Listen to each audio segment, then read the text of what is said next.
Agora, senhoras e senhores, fará uso da palavra a presidente do Fundo Nacional do Desenvolvimento da Educação, Fernanda Pacobaíba. Boa tarde, gente.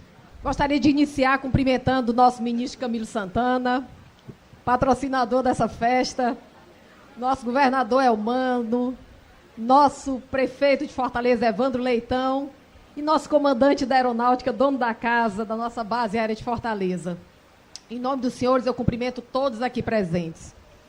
Em janeiro de 2024, há um ano, o presidente Lula, o ministro Camilo, o ministro Múcio e outras autoridades, nosso comandante Damasceno, estavam aqui presentes e lançaram a pedra fundamental do ITA Ceará.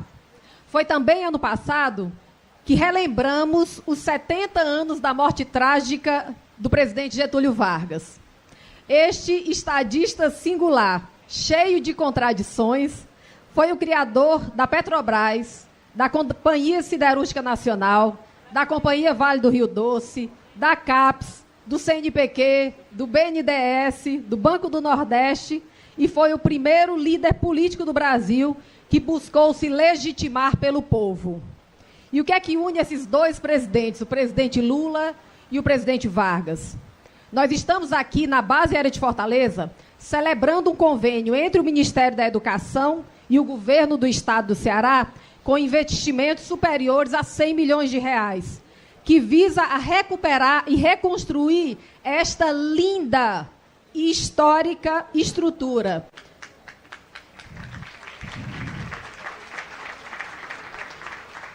Que teve as atuais edificações revigoradas durante a Segunda Guerra Mundial pelos americanos em 1941, no Estado Novo de Vargas. Por conta da localização estratégica de Fortaleza e dos sucessivos ataques de submarinos alemães e italianos a navios mercantes brasileiros, Fortaleza foi importante na Segunda Guerra para os aliados. Naquela época, mesmo a contragosto, Getúlio Vargas assentiu com o uso americano desta base aérea. Como hoje, vivia-se em um mundo altamente polarizado e com o ódio pairando no ar. As instalações que estaremos reformando foram projetadas pelo arquiteto húngaro Emílio Rinco, que se radicou aqui no Ceará e que também projetou a Casa do Estudante, o Náutico Atlético Cearense e o Hospital de Messejana. Agora, o presidente Lula e o nosso ministro Camilo determinam que essas estruturas singulares possam passar a integrar o maior projeto deste governo de desenvolvimento de longo prazo do Nordeste, o ITA Ceará, o que representa a nossa inserção definitiva como líderes na promoção do conhecimento nas áreas das energias renováveis e da inovação. O ITA Ceará é, sim, uma grande obra nacionalista desenvolvimentista, além de um manifesto tecnológico e político em prol de um povo batalhador, inteligente, resiliente e que crê na educação como parte fundamental do nosso desenvolvimento. Aperfeiçoa um ideal varguista, o da industrialização, a partir da qualificação do qualificador da educação, um ideal notadamente lulista. Não há precedente nesse país para o conjunto de obras do presidente Lula em benefício da educação. Muito honrada aqui de executar esse projeto em parceria com meu querido tenente brigadeiro Valci e sob a liderança do incansável ministro Camilo Santana, a quem agradeço a oportunidade e parabenizo sempre com o meu testemunho pessoal do seu engajamento nesse projeto. A inspiração para essa caminhada eu colho dos exemplos do Marechal Montenegro, ciente de que quem tem o que tem nessa jornada, ele como ideólogo já venceu. A aeronáutica sempre minha casa, parabéns ao comandante Damasceno por mais esse passo, ao governo do estado de Ceará, os agradecimentos ao governador Elmano por ter uma equipe totalmente engajada nesse projeto e a sua liderança é fundamental. E para finalizar, um agradecimento especial às mulheres que têm nos ajudado no silêncio do ITA Ceará. Não existe, já busquei, mas não existe registro histórico de mulheres que atuaram na ideação e na consecução do ITA em São José dos Campos em 1951. Mas o ITA Ceará, além de pais, ele tem muitas mães, gente. E a gente sabe muito bem que quem tem uma boa mãe tem tudo, né? Muito obrigada a Tânia Mara, da CESU, a Aline Cordeiro, Diana Sanfó, Gesiene Albernaz e Maitê. O nosso grupo do WhatsApp, intitulado Estamos Fazendo o ITA do Ceará, certamente vai deixar também as marcas de tudo que temos feito para que isso seja possível. Obrigada, gente. Felicidade aí a todos. Obrigada. Muito obrigado, senhora Fernanda Pacobaíba. Senhoras e senhores, com a palavra, o nosso querido ministro de Estado da Educação, Camilo Santana. Boa tarde, gente. Eu sei que o calor está grande, mas é um calor de emoção estarmos aqui hoje. Queria, pedindo aqui a autorização ao governador, a minha primeira saudação, queria saudar os alunos Luísa Conrado Lima e Pedro Henrique Batista Veneranda, da terceira série da turma preparatória Preparaíta, da Escola de Ensino Médio em Tempo Integral Geni Gomes, por meio de quem eu cumprimento e peço uma salva de palmas a todos os alunos aqui presentes, jovens, e todos que estão nos acompanhando pelas redes sociais, que é a razão de nós estarmos aqui hoje. Queria cumprimentar nosso querido governador Elmano de Freitas, governador do estado do Ceará, e agradecer, Elmano, a iniciativa, vou já falar um pouco dessa turma preparatória, cumprimentar e agradecer a presença do Tenente Brigadeiro do Ar, Damasceno, a quem eu queria pedir uma forte salva de palmas, ele que foi comandante da Aeronáutica do Brasil, por meio de quem eu cumprimento todos os oficiais, generais aqui presentes, mas o Damasceno foi muito fundamental nesse processo de decisão de trazer o ITA para cá. Portanto, Tenente, obrigado, muito obrigado, Brigadeiro, por esse apoio, por realizar esse sonho tão importante.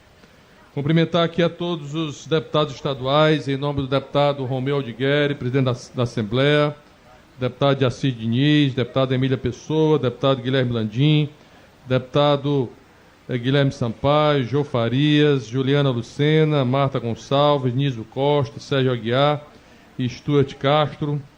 Cumprimentar e agradecer a presença do desembargador do Tribunal de Justiça do Estado do Ceará, presidente Abelardo Benevides. Cumprimentar o Tenente Brigadeiro do Ar, Valci Josué de Castilho Araújo. O nome todinho, viu, José? Cadê ele? Está aqui.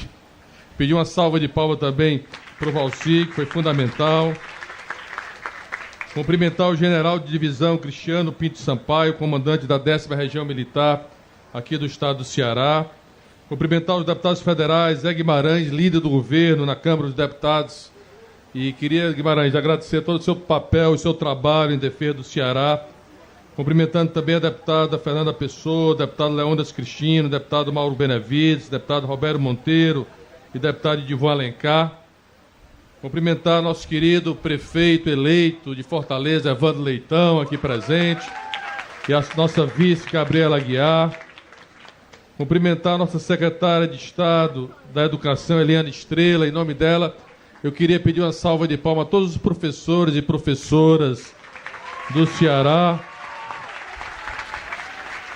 Cumprimentando também a Sandra Monteiro, secretária de Estado da Ciência e Tecnologia, e nosso querido ex-secretário, agora secretário nacional de Ciência e Tecnologia do Ministério, juntamente com a Luciana, o nosso querido Inácio Arruda aqui presente, a qual, Damasceno, já estamos pedindo lá um dinheirinho para financiar os equipamentos aqui do ITA, viu?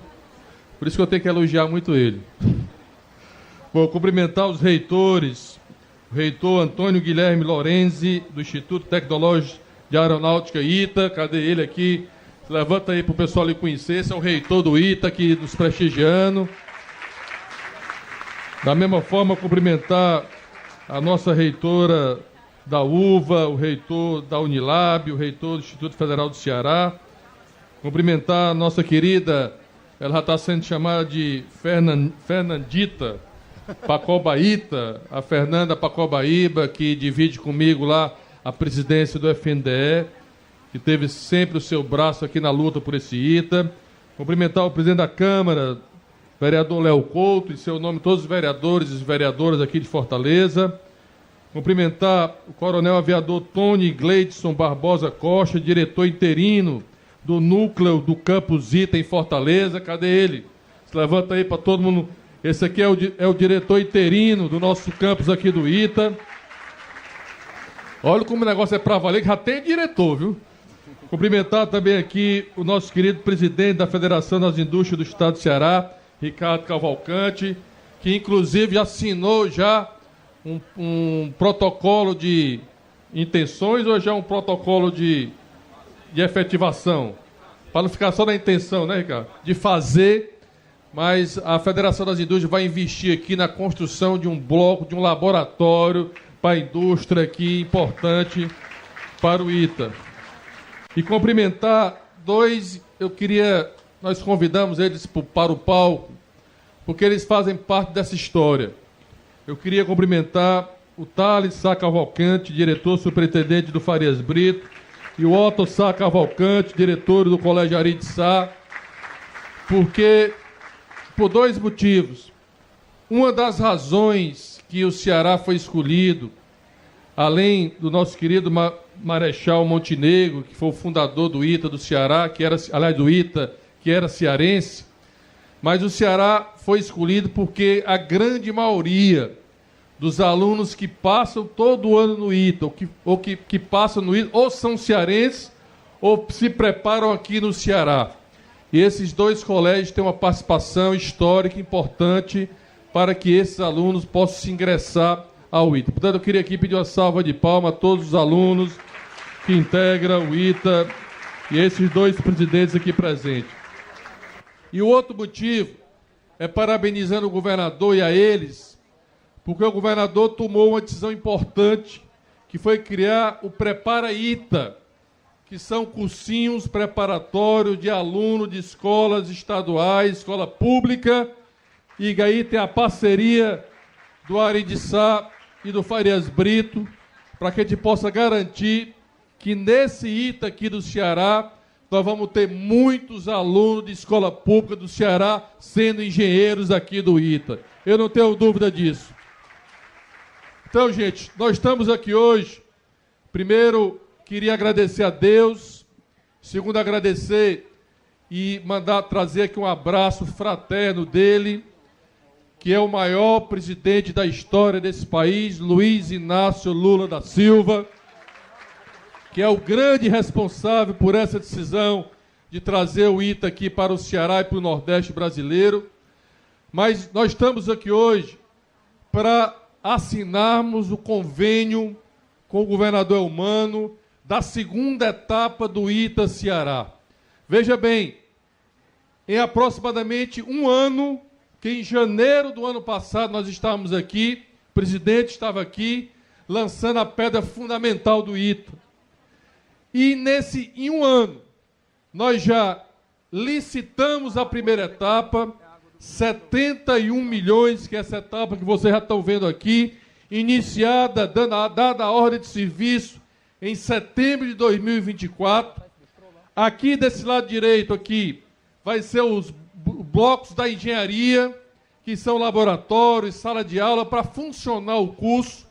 Mais atrás são as residências, são os alojamentos, porque o estudante do Ita fica 100% aqui dentro do Ita, 100% assim, ele pode sair, né? Mas ele mora aqui no Ita, no campus do Ita, no mesmo padrão das edificações lá de São José dos Campos, garantir a qualidade Ita, o padrão Ita, né, Brigadeiro Damasceno? O padrão Ita aqui no Ceará, que é o padrão nacional, uma das mais importantes e mais renovadas instituições, não só do Brasil, mas no mundo, nascida a partir da ideia do MIT.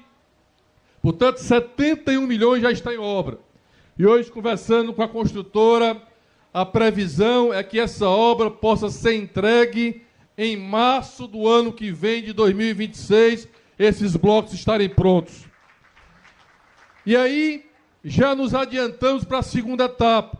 Aliás, não, nos adiantamos para fazer o vestibular.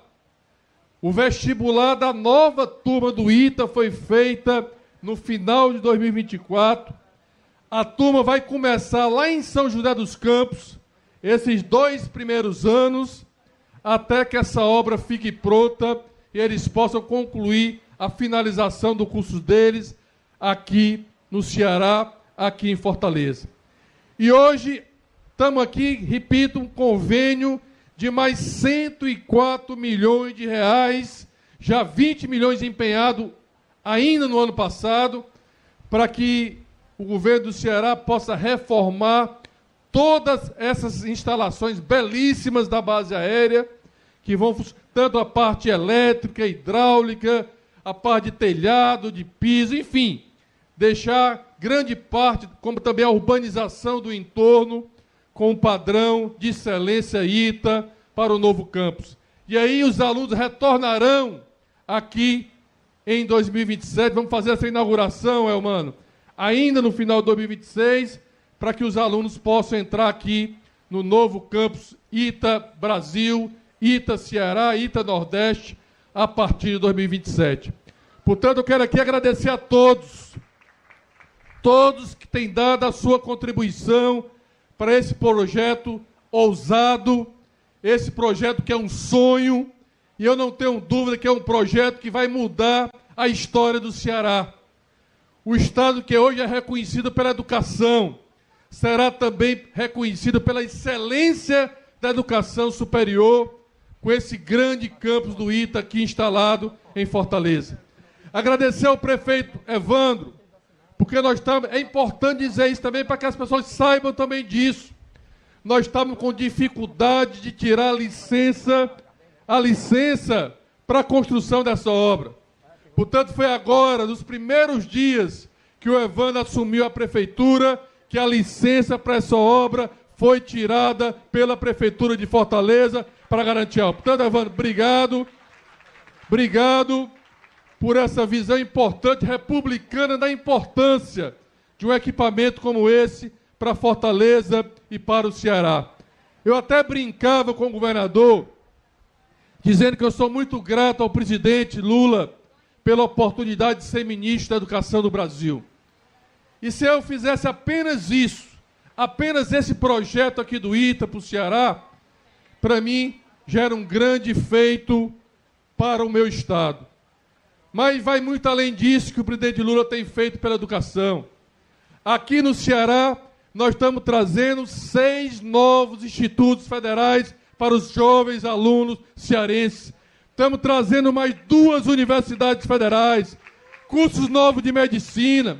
Estamos trazendo creches, escolas, transporte escolar. E hoje estamos pagando a 270 mil jovens de escola pública o pé de meia para dizer que nós não queremos nenhum aluno fora da escola pública do Ceará e do Brasil. Portanto, viva o ITA, viva a educação brasileira e viva a educação do Ceará. Um abraço.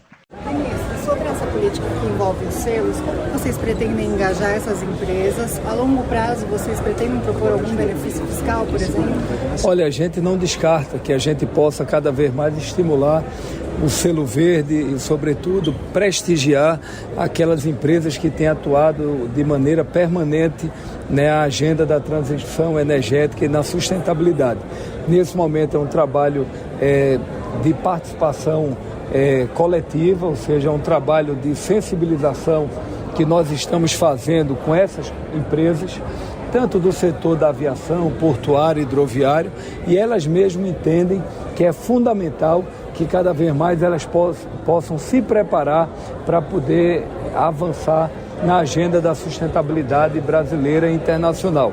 Então é um trabalho de convencimento, é um trabalho de construção coletiva, mas isso não tenho dúvida que mais cedo ou mais tarde vai haver cada vez mais incentivos para aquelas empresas que prestigiarem a agenda ambiental do Brasil. Ministro, Carolina Mangueira do Broadcast, tudo bem? O CAD tem avançado na avaliação do share interest do Gol e as companhias já assinaram recentemente memorando para fusão, né? Queria saber mais uma vez como é que o senhor enxerga isso e se o CAD pode ser um entrave para a fusão entre as duas companhias.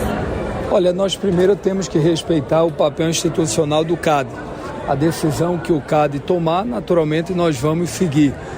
Eu acho que a fusão da Gol com a Latam, essa possível fusão, ela também pode trazer muitos benefícios para o setor da aviação brasileira. O primeiro benefício é que ela possa efetivamente preservar dois ativos que hoje têm dificuldade do ponto de vista financeiro, a Gol e a Azul, que passam por um processo de reestruturação.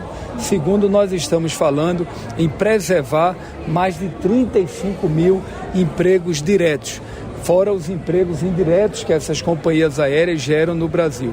E o terceiro ponto é a importância que tem uma empresa de aviação para a economia brasileira. Na minha avaliação, a empresa aérea ela é de utilidade pública. Por quê? Porque imagine se uma companhia dessa quebra do dia para a noite. Isso vai afetar fortemente o setor de serviços, a indústria, o turismo e prejudicar. Por isso que a gente está procurando nesse momento ter muita serenidade. A prioridade nossa é preservar essas companhias aéreas, tanto é que a gente está buscando o FENAC, que são aportes de 4 bilhões de reais, que é essa oportunidade de crédito que as companhias têm de pegar para poder se fortalecer, comprar equipamentos, comprar novas aeronaves, fazer reinvestimentos. E além disso a gente tem dialogado, nos reunimos com o presidente da Azul na semana passada, com John Davis, nos reunimos com o presidente da Gol, Celso, vamos nos reunir com o presidente do CAD nesses próximos dias e ao final nós queremos buscar um caminho que fortaleça a aviação no Brasil. Agora é importante registrar que muitas fusões dessas vêm ocorrendo no mundo, porque na hora que se tem fusão, muitas vezes se amplia a governança da empresa e amplia a sua competitividade perante a economia da aviação global. Ministro, o projeto do túnel Santos-Guarujá tem causado impasse entre a União e o Estado em relação ao cronograma, né? O Estado estava esperando o lançamento do edital agora para fevereiro, o governo já estava adiando aí para essa expectativa mais para junho. Essa reunião agora com o governador Tarcísio vai tratar esse cronograma também? Olha, não tem impasse nenhum, pelo contrário, é uma convergência muito forte entre o governo do Estado e o governo federal. Nós pegamos um projeto no papel, há mais de 80 anos que esse túnel de Santos era prometido ao povo brasileiro, ao Estado de São Paulo, nada foi feito. Em menos de um ano a gente tirou esse projeto do papel, construímos um acordo com o governador Tarcísio de Freitas, onde o governo do Estado vai aportar 3 bilhões e o governo federal 3 bilhões, será 6 bilhões de investimentos, é a maior obra do PAC do Brasil e a gente espera que já foi encaminhada ao Tribunal de Contas da União agora no final do ano e agora é só acertar detalhes dos próximos passos.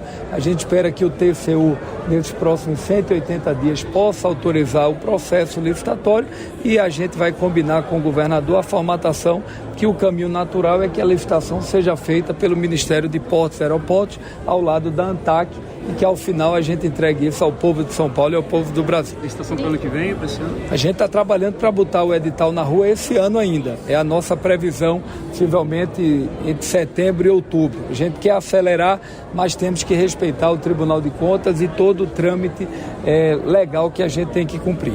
O senhor falou agora que a eleição, o Trump ganhando, vai ajudar a fomentar os negócios aqui no Brasil. Eu queria entender melhor qual que é a opinião do senhor a respeito disso, de que forma poderia ajudar o Brasil em âmbito de negócios. Olha, primeiro que foi esperado um conjunto de medidas protecionistas do presidente dos Estados Unidos e medidas mais duras e muitas delas não aconteceram. Então isso houve por parte de alguns setores uma frustração de expectativas. Segundo, sabemos que há um debate muito duro, permanente de tensionamento entre a cooperação comercial entre os Estados Unidos e a China. Na medida que os Estados Unidos criam algumas barreiras para a China, automaticamente o Brasil passa a ser uma janela de oportunidades para a China investir no Brasil. Na hora que os Estados Unidos saem do Acordo de Paris, significa dizer que a própria Europa hoje, a Alemanha, a França, Inglaterra, entre outros países que investem sobretudo na pauta da Espanha, na pauta da sustentabilidade, eles querem fazer investimentos sustentáveis e os Estados Unidos cria dificuldade nessa agenda, automaticamente o Brasil, mais uma vez, se coloca como uma janela de oportunidade. E, além disso, a gente percebe que hoje a gente tem um grande potencial no agronegócio. O Brasil passou a ser o grande poço, né, alimentício do mundo, por assim dizer. O mundo já começa, é o grande supermercado do mundo, desde a carne, como também grãos, entre outros, frutas, entre outros ativos que o Brasil tem. Então eu estou muito confiante que isso vai refletir positivamente na economia brasileira. Vocês já viram que o dólar, que todos os economistas erraram, mais de 40 publicaram que o dólar não baixava de 6. E 3 dias depois o dólar baixou, está em 5,92, 94. A tendência é que possa ter uma queda nesses próximos meses. E aí é o Brasil continuar trabalhando na busca do déficit zero, na responsabilidade fiscal, no estímulo ao crédito e, sobretudo, avançar na agenda do desenvolvimento do Brasil nesses projetos de infraestrutura. Expectativa de impacto econômico e ambiental dessas políticas a longo prazo e a curto prazo também? Vamos dizer, qual que é o principal objetivo? Olha, eu acho que o principal impacto dessa política é que o Brasil vai passar também a fazer grandes projetos na área de meio ambiente e de sustentabilidade. Você pode fazer grandes parcerias com muita gente da área técnica, com muitos institutos, com muitas associações, dialogar com muitos profissionais dessa área ambiental no Brasil que querem fazer parceria. Então eu acho que isso é importante, além do estímulo à geração de emprego e renda. Segundo, a qualidade dos serviços que é prestado à população tende a melhorar. Na hora que a gente tem um navio que visa a descarbonização, na hora que a gente tem um avião usando o combustível do SAF, além de estimular, né, a economia verde do Brasil, isso vai ajudar na agenda ambiental do país. Então eu acho que isso será muito benéfico para a sociedade brasileira. O edital de licitação do STS-10 sai no segundo semestre desse ano. No segundo semestre a gente está discutindo com a ANTAC, vamos discutir com a autoridade portuária. A gente está trabalhando para fazer com que o Santos 10, né, que é o STS-10, a gente possa, quem sabe ainda em outubro desse ano, novembro, a gente está trabalhando entre outubro e novembro, poder fazer essa licitação, esse grande leilão da B3, que será o maior leilão da história, com investimentos de quase 5 bilhões de reais, que vai mais que dobrar a capacidade de operação de contêineres do Porto de Santos. A gente tem alguma atualização sobre o diretor-geral da ANTAC? Não, a gente está aguardando a eleição da mesa, que é agora no próximo sábado, a eleição do presidente Davi Alcolumbre, do presidente Hugo Mota, que é do nosso partido. Depois disso, eu vou procurar o presidente do Senado para conversar sobre a ANAC, a ANTAC, e a gente tentar chegar a fevereiro, no Carnaval, com a definição e aprovação dos nomes, ou no início de março. Vamos, ministro. Muito obrigada, ministro.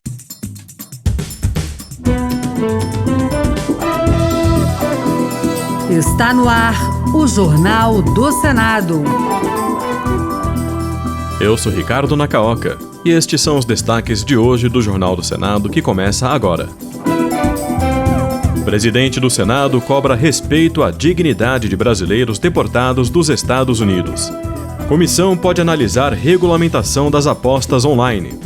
Senadores aprovam cotas para agricultores familiares em institutos federais. Boa noite. O Senado aprovou a criação de cotas para agricultores familiares nos institutos federais. O autor, senador Chico Rodrigues, defende que o segmento carece de qualificação profissional específica.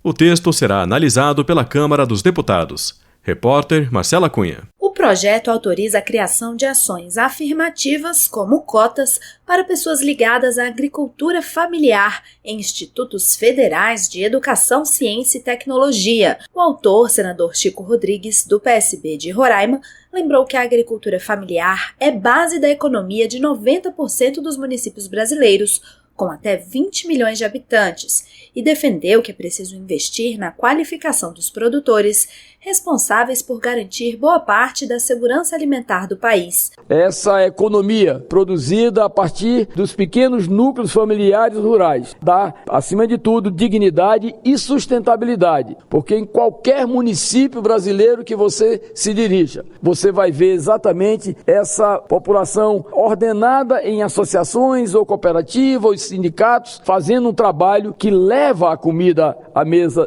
da população. O projeto original estabelecia uma cota de 10% nos institutos federais, mas esse ponto foi alterado pelo relator, o senador veneziano Vital do Rego, do MDB da Paraíba, que deixou a critério de cada estabelecimento as regras de acesso. A senadora professora Dorinha Seabra diz que a aprovação do novo Plano Nacional da Educação e o piso salarial dos professores serão prioridades da Frente Parlamentar Mista neste ano. Também está na pauta a formação à distância dos docentes por meio de cursos online. Mais informações com a repórter Érica Christian. Integrante da Frente Parlamentar Mista da Educação, a senadora professora Dorinha Seabra, do União do Tocantins, afirmou que entre as prioridades deste ano está a votação do Plano Nacional de Educação, com 18 objetivos e 48 metas estabelecidas pelo Ministério da Educação para os próximos 10 anos. Ela destacou, entre outros pontos, o aumento de vagas nas creches, na pré-escola e na educação integral, a conclusão dos ensinos fundamental e médio na idade regular e a garantia da qualidade de todas as etapas do ensino. Então, o ano de 2025 tem que passar o Plano Nacional de Educação na Câmara, debater no Senado, para que nós tenhamos a clareza das metas, das responsabilidades, a melhoria da qualidade da educação, a preocupação de cobertura. Outra prioridade é o piso salarial dos professores, que hoje é de R$ 4.867 para uma carga horária de 40 horas semanais. A senadora professora Dorinha Seabra avalia que o Ministério da Educação deveria fazer repasses para os municípios oferecerem uma remuneração melhor. Lembrando que o piso da enfermagem recebe complementação do Ministério da Saúde. O piso da educação deve receber ajuda e complementação dos recursos da educação. Eu acho que essa é uma construção possível. A senadora professora Dorinha Seabra destacou ainda como prioridade melhorar a formação dos professores, que não deveria ser à distância, a chamada educação EAD. O presidente do Senado, Rodrigo Pacheco, afirmou que as denúncias de agressão e maus tratos contra brasileiros deportados dos Estados Unidos não podem ser ignoradas. Ao reconhecer a soberania de cada país para definir sua política migratória, Pacheco disse que é preciso considerar como limite de qualquer ação o respeito à dignidade humana. Repórter Alexandre Campos. Em nota divulgada à imprensa, o presidente do Senado, Rodrigo Pacheco, afirmou que não podem ser ignoradas as denúncias de agressões e maus-tratos contra brasileiros deportados dos Estados Unidos, supostamente praticadas durante o voo que os trazia de volta ao território nacional. Pacheco reconheceu a soberania de cada país para definir a sua política migratória, mas afirmou ser preciso considerar como limite de qualquer ação o respeito à dignidade humana. A mesma opinião foi manifestada pelo senador Chico Rodrigues, do PSB de Roraima. Integrante da Comissão de Relações Exteriores, ele concordou com a decisão do governo brasileiro de determinar à Polícia Federal a abertura de procedimento para apurar eventuais abusos contra os deportados durante o transporte. É necessário que o presidente Lula e o ministro das Relações Exteriores façam uma denúncia aos organismos internacionais e cobre também do governo americano um tratamento digno àqueles que eles deportam. Isso é um absurdo, eles não gostariam de ter esse tratamento. O avião que decolou dos Estados Unidos com 158 deportados, dos quais 88 brasileiros, passou por problemas técnicos e precisou aterrissar em Manaus na última sexta-feira. Da capital amazonense até Belo Horizonte, destino final, a viagem foi feita num voo da Força Aérea Brasileira. A Comissão de Esportes deve analisar projetos sobre a regulamentação das apostas online, conhecidas como bets. Essa prática ganhou destaque devido à publicidade excessiva e às discussões no Congresso Nacional. Duas propostas se destacam no Senado e aguardam análise dos parlamentares. Uma delas, de autoria do senador Stevenson Valentim, do Podemos do Rio Grande do Norte, proíbe qualquer publicidade ou marketing sobre bets. Outro projeto do senador Eduardo Girão, do Novo do Ceará, propõe vetar a publicidade dessas apostas por celebridades, como atletas, ex-atletas, comentaristas e influenciadores, especialmente em eventos esportivos. Para Girão, a propaganda é abusiva e incentiva o público a apostar. Ninguém consegue mais assistir um jogo. É aquela coisa do aposte, aposte, aposte. É na camisa do seu time, nas placas dos gramados, é na propaganda que acontece essa invasão. Porque tem até jogador de futebol fazendo propaganda. Uma proposta que trata sobre a guarda compartilhada de animais domésticos deve ser debatida na Comissão de Constituição e Justiça. A medida foi aprovada no ano passado pela Comissão de Meio Ambiente.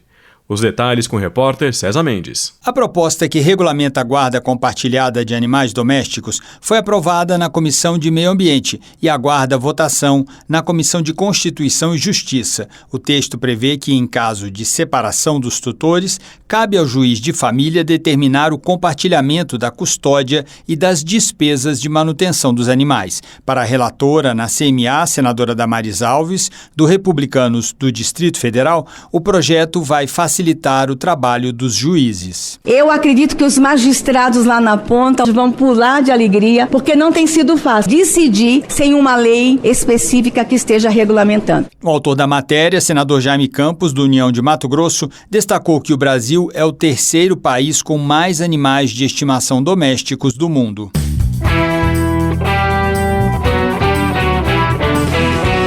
Um projeto de lei aprovado pelos senadores pretende incluir o nome do piloto de caça brasileiro Alberto Martins Torres no livro dos Heróis e Heroínas da Pátria. O texto seguiu para análise dos deputados. Mais detalhes com a repórter Marina Dantas. Um projeto de lei pretende inscrever no livro dos Heróis e Heroínas da Pátria o nome do piloto de caça brasileiro Alberto Martins Torres. Ele serviu junto ao primeiro grupo de patrulha no Rio e se destacou ao comandar o hidroavião que localizou e atacou um submarino alemão nas proximidades de Cabo Frio, em 1943. Alberto Martins Torres alcançou a marca de 100 missões de combate na frente do Mediterrâneo, fundou o transporte aéreo da Bacia Amazônica e foi pioneiro na implementação da empresa de transportes de valores Brinks no Brasil. Torres faleceu em dezembro de 2001, aos 82 anos. De iniciativa do senador astronauta Marcos Pontes, do PL de São Paulo, o projeto contou com o voto favorável do relator, o senador Wilder Moraes, do PL de Goiás, na Comissão de Educação e Cultura em novembro do ano passado. Alberto Martins Torres, um notável piloto de caça brasileiro, teve sua trajetória de vida, que espelha coragem e serviço à nação. Alberto Torres faleceu deixando um legado indelével de bravura e dedicação. A inscrição do seu nome no livro de Heróis e Heroínas da Pátria é um reconhecimento merecido e justo pelo impacto de suas ações em prol da nossa nação. O projeto de lei que inclui o nome do piloto de caça brasileiro Alberto Martins Torres no livro dos Heróis e Heroínas da Pátria seguiu para análise da Câmara dos Deputados.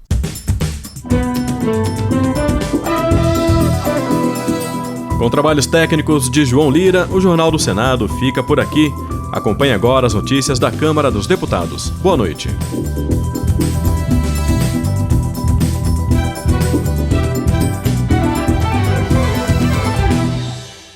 Os primeiros brasileiros deportados dos Estados Unidos desde a posse de Donald Trump desembarcaram no aeroporto de Confins, em Belo Horizonte, no sábado à noite. A chegada de 88 passageiros foi acompanhada pessoalmente pela ministra dos Direitos Humanos e da Cidadania, Macaé Evaristo. Gente, boa noite. Bem-vindos ao nosso país, bem-vindos a Minas Gerais. Eu estou aqui a pedido do presidente Lula para acompanhar aqui o desembarque de vocês, para fazer essa recepção. O nosso posicionamento é que os países eles podem ter suas políticas imigratórias, mas nunca violar os direitos humanos de ninguém. E especialmente eu tenho um olhar para as crianças, então queria também pedir que as famílias com crianças elas tenham prioridade aqui nesse desembarque. Na conexão em Manaus, o grupo de deportados chegou algemado e com os pés acorrentados. Momentos de terror contra o brasileiro Erionaldo Santana, que também foi algemado. Fomos atracados lá, que é algemado, na quarta-feira, meia-noite. Chegamos no Brasil, continuamos com a algema. Falemos para eles, nós estávamos território brasileiro, que em território brasileiro, para vocês tirar essa algema nossa, pois eles não queriam tirar. Por determinação do presidente Lula e do ministro da Justiça e Segurança Pública, Ricardo Lewandowski, as correntes foram retiradas e foi solicitado um voo da Força Aérea Brasileira para que os passageiros fossem levados a Minas Gerais. Na aeronave KC-30 da FAB, os tripulantes receberam atendimentos de profissionais de saúde. Um alívio, relata o passageiro Alisdécio de Gonçalves. O governo, na hora, mandou um avião para nós, da Força Aérea, um avião confortável, viu? Isso que foi importante. No sábado, após reunião com o superintendente da Polícia Federal no Amazonas, o chanceler Mauro Vieira disse que o Itamaraty vai pedir explicações ao governo dos Estados Unidos sobre o tratamento degradante dado aos brasileiros deportados algemados. Reportagem Pablo Mundim. Um festival de música para dar visibilidade aos artistas negros e da periferia. O evento Onda Negra movimentou a cidade de Ceilândia, a 30 quilômetros de Brasília, no último mês de novembro. Foram 6 apresentações musicais em praça pública. O evento foi viabilizado com o apoio da Lei Paulo Gustavo, que destina recursos federais para o setor cultural, em áreas como música, audiovisual, teatro, dança e cultura popular. A agente cultural Josiane Castilho, proponente do projeto, fala sobre a importância do apoio. Com esse recurso, a gente conseguiu remunerar cerca de 65 pessoas, direta e indiretamente. Então, foi um meio de movimentar a economia dos artistas e dos produtores na periferia. Eu acredito que leis como essa, de forma mais facilitada, são importantes. Esse recurso da Lei Paulo Gustavo, ele foi realmente fundamental para a execução desse projeto e de tantos outros. A Lei Paulo Gustavo representou o maior valor investido diretamente em cultura na história do Brasil. Criada como forma de apoiar o setor cultural afetado pela pandemia de Covid-19, a lei já chegou a todos os cantos do país desde 2023, quando foi regulamentada. Um balanço do Ministério da Cultura mostra que estados, o Distrito Federal e municípios executaram 95% dos recursos que receberam, somando um total de 3 bilhões e 900 milhões de reais aplicados no setor ao todo. A região Nordeste foi a que mais executou recursos da lei, 96% dos mais de 1 bilhão de reais repassados pelo governo federal. A ministra da Cultura, Margarete Menezes, comemora os resultados. Os projetos estão sendo executados, então é um momento maravilhoso, é a primeira vez que nós estamos tendo esse tipo de investimento assim direto no setor cultural brasileiro. Vamos festejar, vamos prestigiar a cultura brasileira, vamos assistir o teatro, os festivais. Os recursos da Lei Paulo Gustavo foram repassados pelo governo federal aos estados, municípios e o Distrito Federal, que fizeram adesão à política. Uma pesquisa da Fundação Getúlio Vargas, no Rio de Janeiro, revelou o impacto significativo do investimento no setor cultural. Segundo o estudo, a cada R$1 investido pela lei, o retorno é de R$ 6,51. Reportagem Luciana Colares de Holanda. Empresas dos setores aéreo e aquaviário poderão aderir a um pacto pela sustentabilidade com o governo federal. A medida faz parte da política de sustentabilidade do Ministério de Portos e Aeroportos. Vai funcionar assim: aquelas empresas que decidirem participar vão receber incentivos, como benefícios administrativos no Ministério, para as operações alinhadas às diretrizes de sustentabilidade. As empresas precisam cumprir uma série de critérios.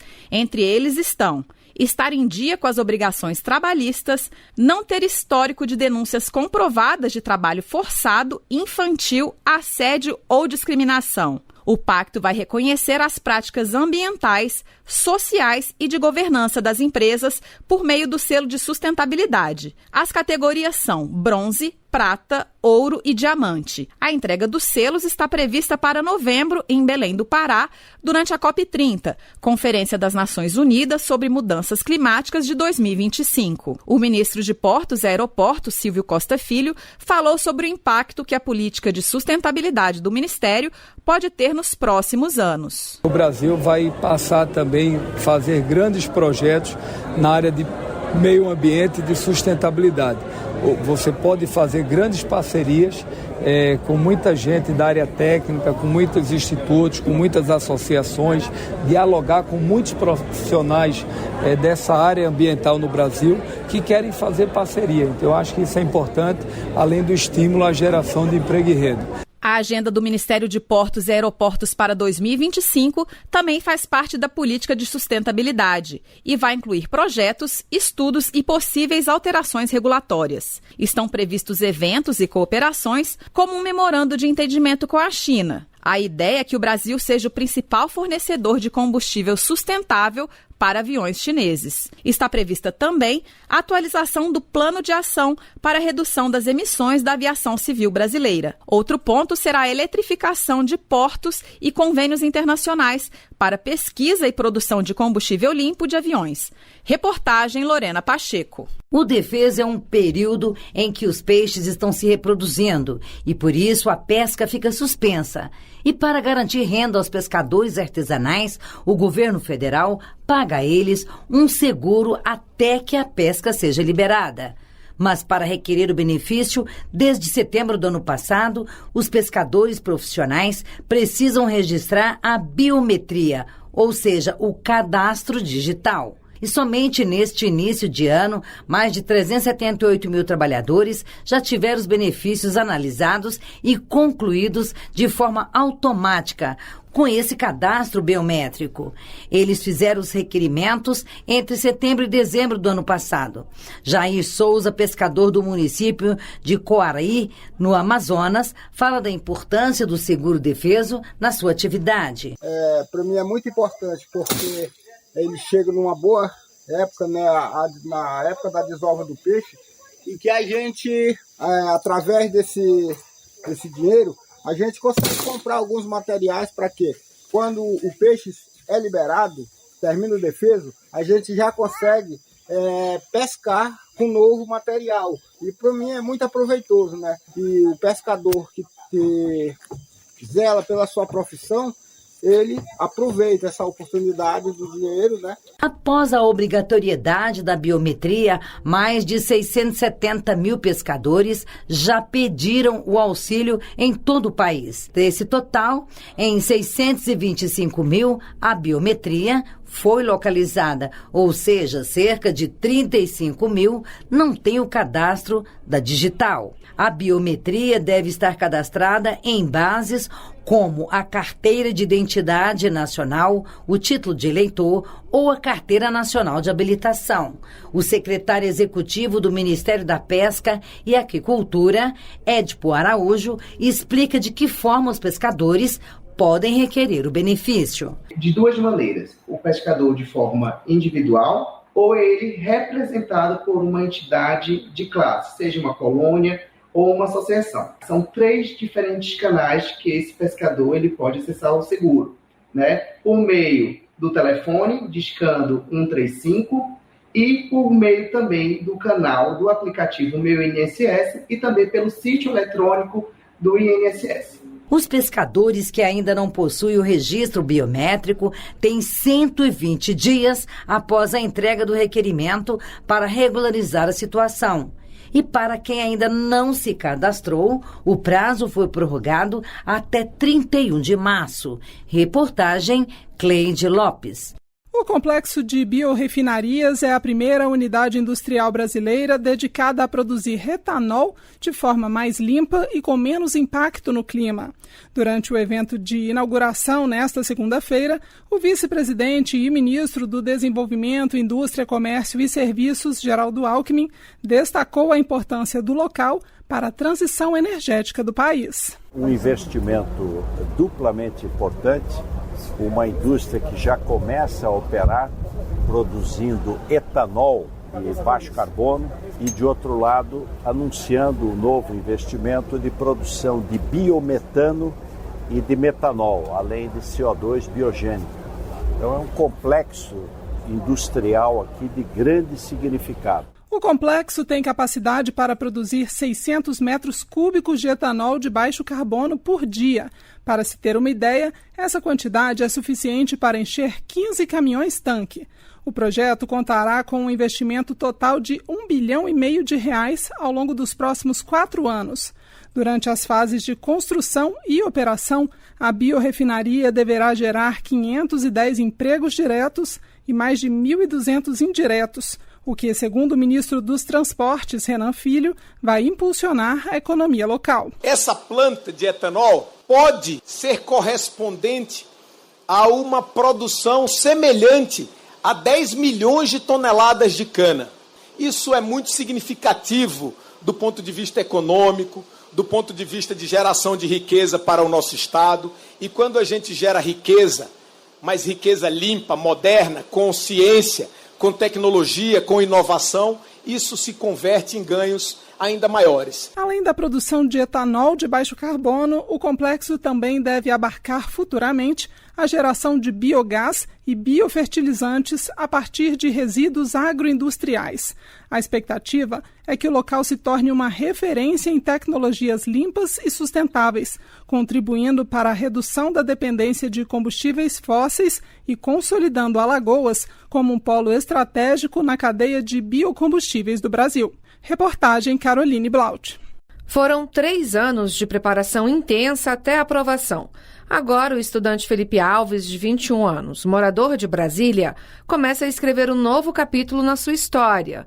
Dessa vez, como aluno de medicina da Universidade Federal de Catalão. Eu consegui chegar lá, estudando de manhã até de noite. Para conseguir isso daqui, você tem que dar o sangue mesmo. Felipe está entre os 254.899 candidatos aprovados no Sistema de Seleção Unificada, o SISU. O processo seletivo recebeu mais de 1.310.000 inscrições para 261.779 vagas em 6.863 cursos de 124 instituições públicas de ensino superior. O número de inscritos cresceu 3% em relação a 2024. Há 3 anos, Sofia Fonseca dá aulas de biologia e orienta estudantes sobre as regras do SISU.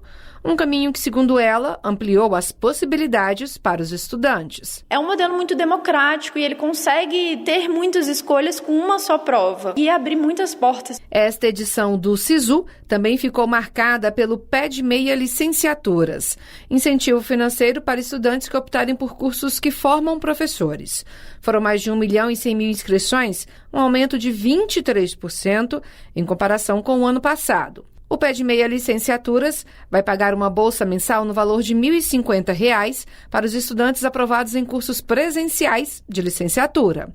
Desse valor, o estudante vai poder sacar R$ 700 e os outros R$ 350 serão depositados como poupança para serem sacados após o professor recém-formado ingressar na rede pública de ensino, desde que esse ingresso seja em até 5 anos após a conclusão do curso superior. Para 2025, o Ministério da Educação disponibilizou até 12.000 bolsas no programa Pé de Meia Licenciaturas. Com 17 anos de idade, o estudante Gabriel Eduardo Vicente dos Santos, de Nova Resende, Minas Gerais, é um dos beneficiados pelo Pé de Meia Licenciaturas. Ele foi aprovado para estudar matemática na Universidade Federal de Viçosa. Meu sonho é ser um professor. Eu acho que o Pé de Meia Licenciatura vai me auxiliar muito nesses 4 anos de curso. Os selecionados nesta primeira chamada do SISU têm até o dia 31 de janeiro para fazer a matrícula na instituição para a qual foi selecionado. É responsabilidade do estudante observar as condições, procedimentos e documentos para a matrícula, assim como se atentar para os prazos e locais de atendimento de cada instituição de ensino superior. Reportagem Luana Karen.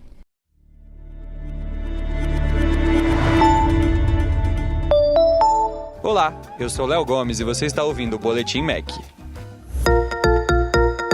O Ministério da Educação assinou o convênio que autoriza a segunda etapa das obras do Instituto Tecnológico da Aeronáutica, o ITA, em Fortaleza.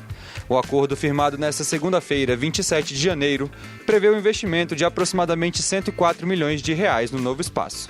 No total, está previsto um aporte de 180 milhões do governo federal para a melhoria de infraestruturas e a reforma de espaços da antiga base aérea de Fortaleza.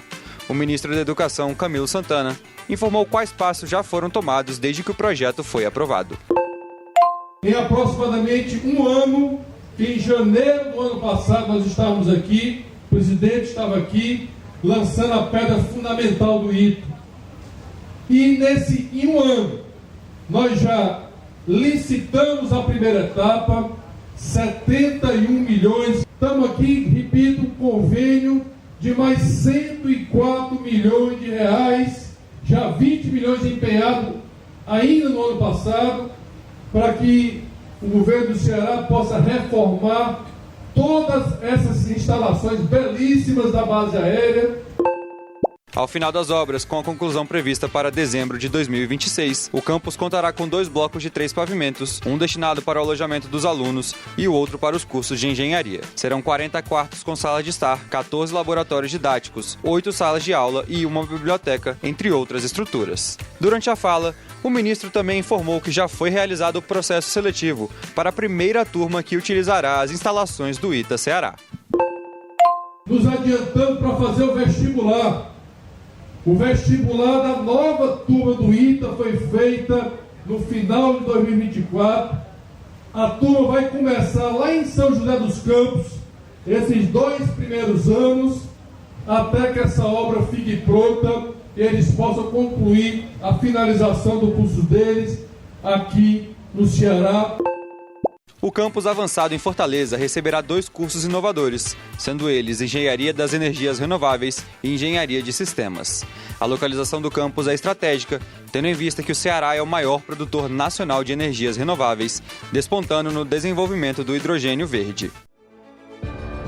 Para mais informações, acesse o portal do MEC em www.gov.br/MEC.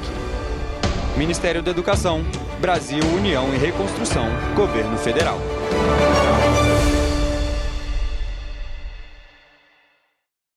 Popularmente conhecidas como fake news, as notícias falsas têm o potencial de prejudicar quem recebe a mensagem e a sociedade como um todo. Boatos sobre o Bolsa Família, por exemplo, prejudicam os beneficiários do programa, podem causar pânico e facilitar a prática de golpes. Uma questão que corriqueiramente é tema de mentira é que o programa Bolsa Família estimula as pessoas a não trabalharem. O Ministério do Desenvolvimento e Assistência Social, Família e Combate à Fome esclarece essa questão com a secretária nacional de Renda de Cidadania, Eliane Aquino. É mentira que o programa Bolsa Família incentiva as pessoas a não trabalharem.